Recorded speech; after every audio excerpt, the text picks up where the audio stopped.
Hello friends, आपका फिर से स्वागत है हमारे यूट्यूब चैनल श्री रामी मित्र पर। आज हम वरिष्ठ नागरिक तीर्थ यात्रा योजना का जो नोटिफिकेशन आया है, जो योजना को पढ़ने के लिए जो फॉर्म निकला है उसके बारे में हम जानकारी देंगे। सबसे पहले वरिष्ठ नागरिक तीर्थ योजना 2025 ये राजस्थान सरकार की देवस्थान विभाग के अंतर्गत आता है और इस योजना का उद्देश्य है जो भी 60 वर्ष से अधिक आयु के है, जो अपने जीवन काल में एक बार देश या देश के बाहर विभिन्न स्थानों पर तीर्थ स्थानों पर आपको यह सुविधा उपलब्ध कराती है। तीर्थ यात्रा का अनुदान स्वयं विभाग का होता है और इस यात्रा में आपके 50,000 रेल मार्ग से और 6,000 वायुयान से आवेदकों को यह लाभ मिलता है। की बार रेल यात्रा का आपको यहाँ पर पॉइंट दे रखे हैं, जैसे हरिद्वार, ऋषिकेश, अयोध्या, वाराणसी, सारनाथ। सेकंड में समेत सिटी पाव पर सारनाथ, मथुरा, वृंदावन, बरसाना, आगरा, अयोध्या, द्वारकापुरी, नागेश्वर, सोमनाथ। आपको इसमें से कहीं पर भी जाना है तो आप 3 स्थान को चॉइस कर सकते हैं। उसके बाद हवाई जहाज यात्रा है, जो यह आपको सूचना के बाद प्रकाशित कर दी जाएगी कि कहाँ पर आपको तीर्थ स्थान पर जाना है। आपको यात्रा जाने के लिए क्या क्या पात्रता चाहिए ये आपको यहाँ पर बता रखी है कि आप मूल निवासी हो राजस्थान के और 60 वर्ष से अधिक आयु आपने कर ली हो और आवेदक स्वयं एवं एक जीवन साथी आयकर दाता न हो और आवेदन द्वारा पूर्ण में विभाग राज्य सरकार की वरिष्ठ नागरिक यात्रा के तीर्थ का उपयोग नहीं किया गया हो।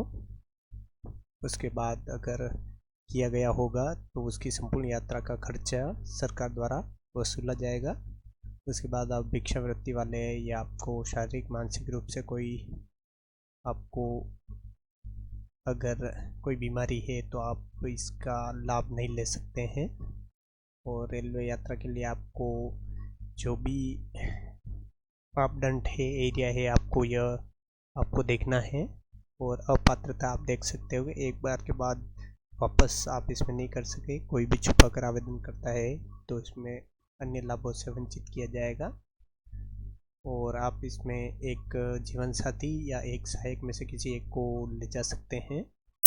और 70 साल से कम उम्र में है तो सहायक अनुमत नहीं होगा।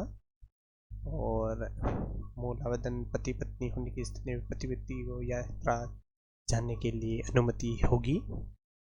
उसके बाद आपकी सहायक की न्यूनतम आयु 21 वर्ष से अधिकतम 50 वर्ष होनी चाहिए। आवेदन की प्रक्रिया आपको देवस्थान विभाग के पोर्टल पर जाकर आपको करना है। आपको आवेदक के सहायक और पति पत्नी दोनों में जन्मदिन कार्ड में नाम होना आवश्यक है और आपको 3 स्थान पढ़ने हैं जहाँ पर भी यही करना है। और पूर्व की जनाधार पंजीयन कार्य पूरी कर ली गई है। इसके आवेदक के फ़ोटो और दस्तावेज अपलोड करने हैं, तो अगर पहले किसी का नंबर नहीं आया है तो आप उसको वापस फॉर्म भरने की कोई आवश्यकता नहीं है। उसके बाद आवेदक का यह नाम पता सब आपको देने हैं। चयन की प्रक्रिया आपको लॉटरी द्वारा की जाएगी। उसके बाद लॉटरी के हिसाब से ही आपको बुलाया जाएगा। यात्रा की पूरी व्यवस्था जिला कलेक्टर द्वारा चयनित सहायक आयुक्त देवस्थान विभाग को सौंपी जाएगी।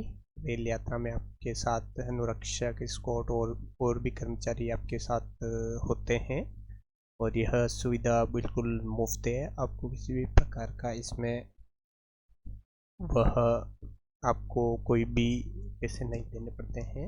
हवाई यात्रा में भी इसी भी प्रकार आपको करना है और यात्रियों का समूह होता है, उस हिसाब से आपको जाना पड़ता है।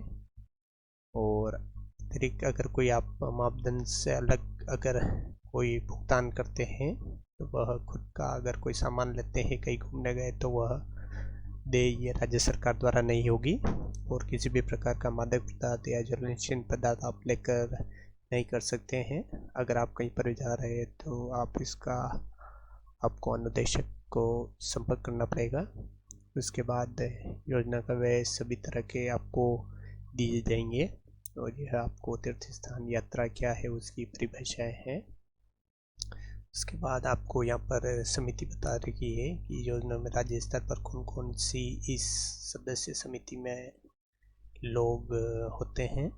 उसके बाद राज्य सरकार द्वारा क्या क्या कार्य सौंपे गए हैं और यह पूरी लोटरी द्वारा चयन किसके द्वारा होगा ये बताया गया है। और जिला स्तर पे क्या प्रबंध होंगे और ये बताया गया है। इस तरह पूरी आपको यह नोटिफिकेशन पूरा पढ़ लेना है। इसमें आपको आगे में अगर आपको कोई भी समस्या आ रही हो तो आप मुझे कमेंट कर सकते हैं, जिससे मैं आपको पूरा जानकारी आपको दे सकूँगा। धन्यवाद।